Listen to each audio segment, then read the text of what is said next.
Assalamualaikum warahmatullahi wabarakatuh. Hai semuanya, sebelum belajar jangan lupa ya mencuci tangan sesering mungkin, wajib menggunakan masker, dan selalu menjaga jarak. Karena semuanya untuk kebaikan kita bersama.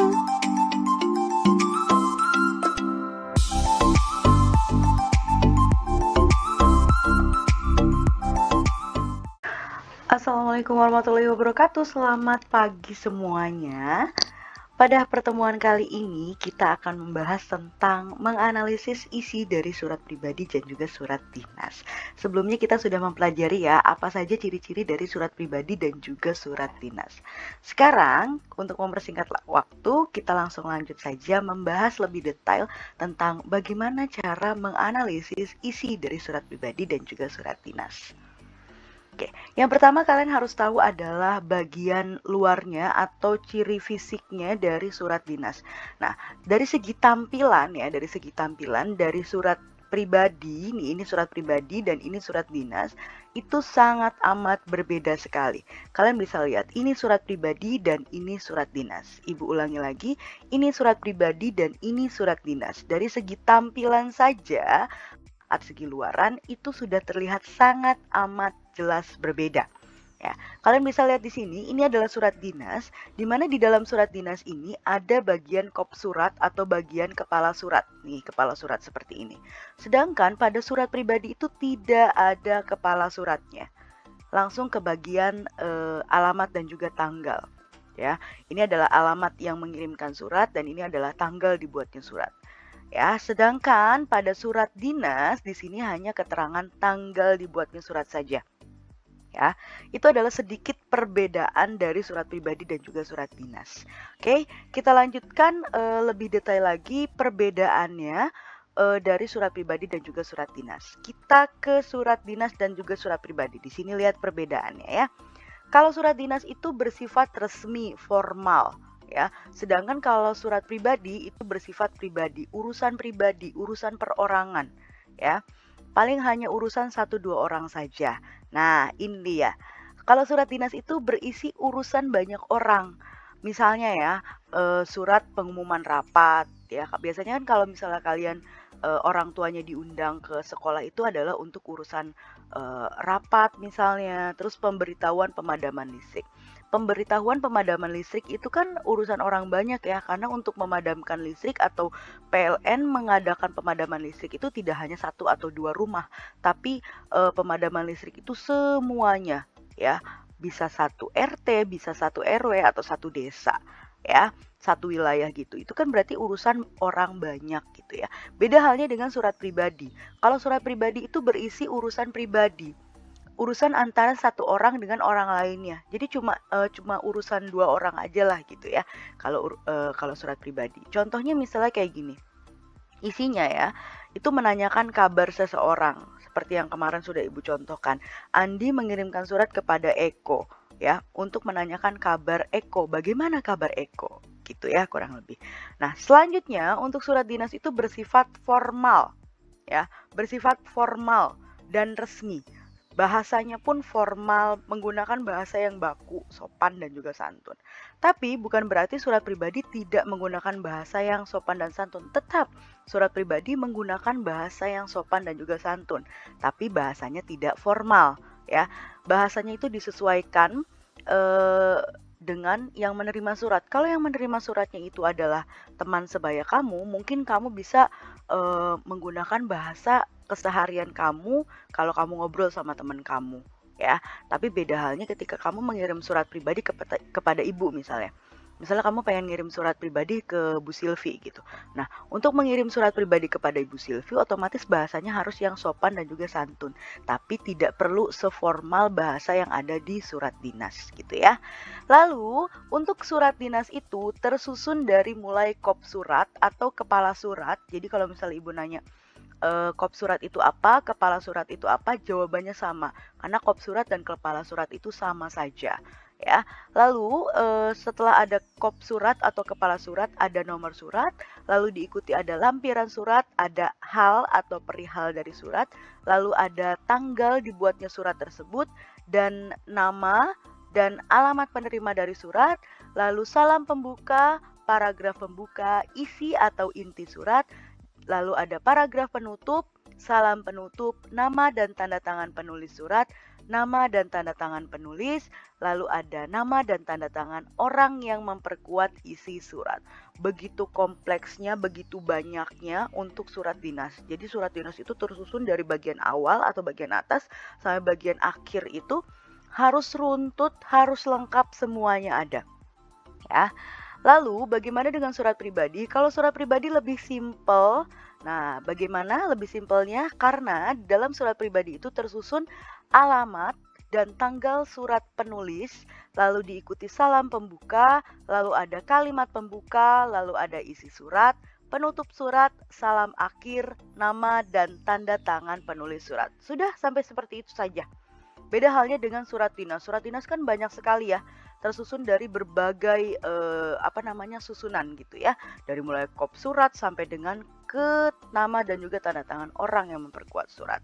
Sedangkan kalau misalnya surat pribadi lebih simpel seperti ini ya tersusunnya. Oke, kita lanjutkan saja. Nah, ini dia. Kita bahas dulu surat dinas ya. Nah, untuk surat dinas tadi sudah Ibu bahas bahwa surat dinas itu bersifat resmi. Ini resmi sekali. Ya, dan berisikan urusan orang banyak. Bagaimana bisa tahu ini adalah urusan orang banyak? Kamu lihat di sini. Panitia Persami Klub Sains Biologi OSIS SMP Budi Luhur Jakarta Pusat. Di sini sudah jelas sekali bahwa akan diadakan Persami Klub Sains Biologi. Kalau ngomongin Persami Klub Sains Biologi, Persami itu kan perkemahan Sabtu dan Minggu. Nah, kalau misalnya perkemahan Sabtu dan Minggu, kalau kemah nggak mungkin sendirian dong. Terus mengadakan klub sains biologi itu kan nggak mungkin sendirian kan. Pasti memerlukan orang banyak, memerlukan beberapa sekolah untuk ikut gitu. Ataupun beberapa kelas. Intinya tidak sendirian kalau misalnya ingin mengadakan persami gitu ya. Berarti ini berisikan urusan orang banyak. Lalu bersifat formal. Ya, bahasanya itu formal. Kamu lihat di sini. Ya, kamu lihat di sini baik-baik.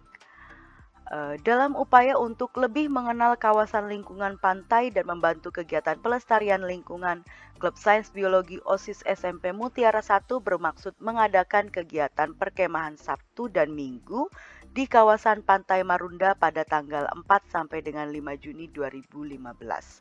Oke. Kalian lihat baik-baik di sini. Bahasa yang digunakan itu bahasanya formal, ya.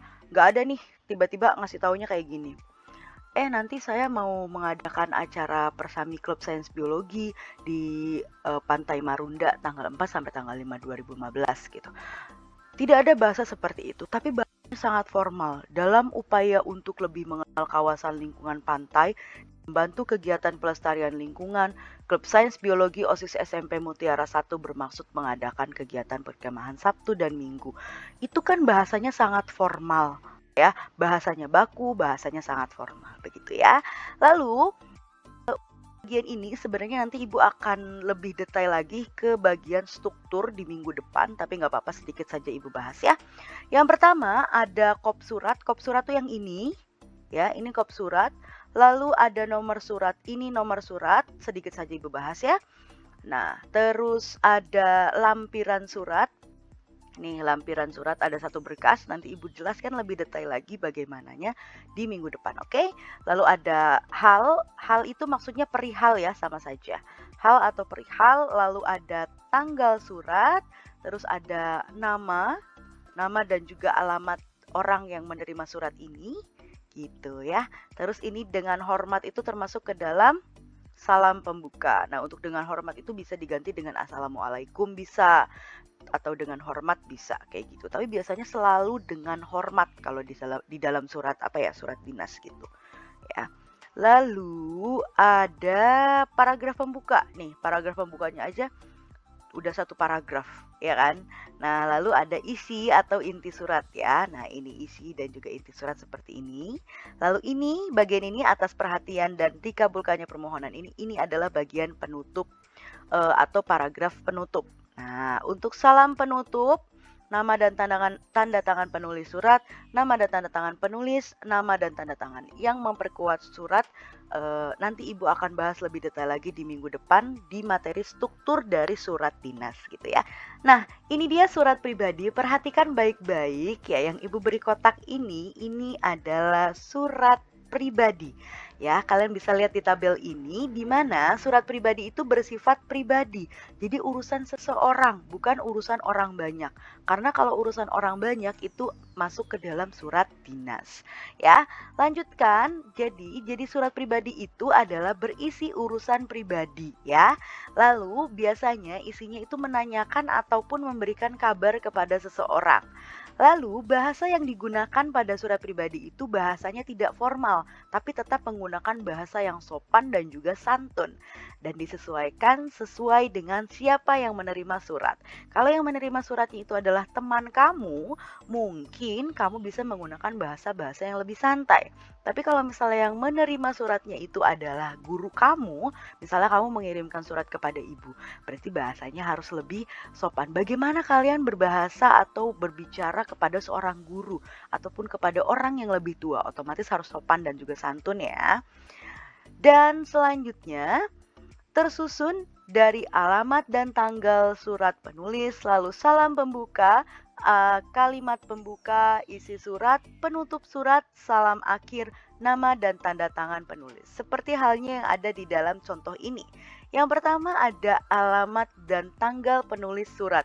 Ini alamat penulis suratnya dan juga ini tanggal ditulisnya surat tersebut. Lalu diikuti dengan salam pembuka, ini adalah bagian salam pembuka. Lalu ada kalimat pembuka yang ini. Lalu ada isi surat, nah ini isi surat ya, paragraf 1 sampai dengan ke paragraf 2 sampai di sini. Ini adalah bagian isi surat. Lalu dilanjutkan ada penutup surat, ini adalah bagian penutup surat ya. Nah, setelah ada penutup surat, ada salam akhir. Nah, untuk salam pembuka dan salam akhir biasanya nih ya, kalau salam pembuka bisa diganti dengan Assalamualaikum. Untuk salam penutup bisa atau salam akhir atau salam penutup itu bisa juga diganti dengan Waalaikumsalam ya. Atau mau dibikin seperti ini pun tidak apa-apa ya. Lalu setelah salam akhir ada keterangan nama dan tanda tangan penulis surat ya. Nah, ini Edo, berarti Edo yang menulis suratnya dan ini harusnya ada tanda tangan Edo ya, cuma Edo tidak memberikan tanda tangan di sini. Begitu kurang lebih untuk surat pribadi. Oke, langsung lanjut saja ke dalam tugasnya. Kita ke tugas pertama dulu ya. Tugas pertama seperti biasa, lakukan absensi kehadiran di kolom komentar dengan menuliskan nama, kelas, dan juga hadir. Lalu, rangkum dari video materi di pertemuan ini di buku catatan Bahasa Indonesia kalian. Lalu kalian bisa mengumpulkan buku catatannya nanti ya pada hari Sabtu tanggal 24 April 2021. Nanti Ibu infokan lagi untuk teknis pengumpulannya ya. Dan tugas kedua, silahkan kalian bisa klik link yang ada di kolom komentar untuk mengakses tugas yang kedua. Terima kasih, selamat mengerjakan. Wassalamualaikum warahmatullahi wabarakatuh.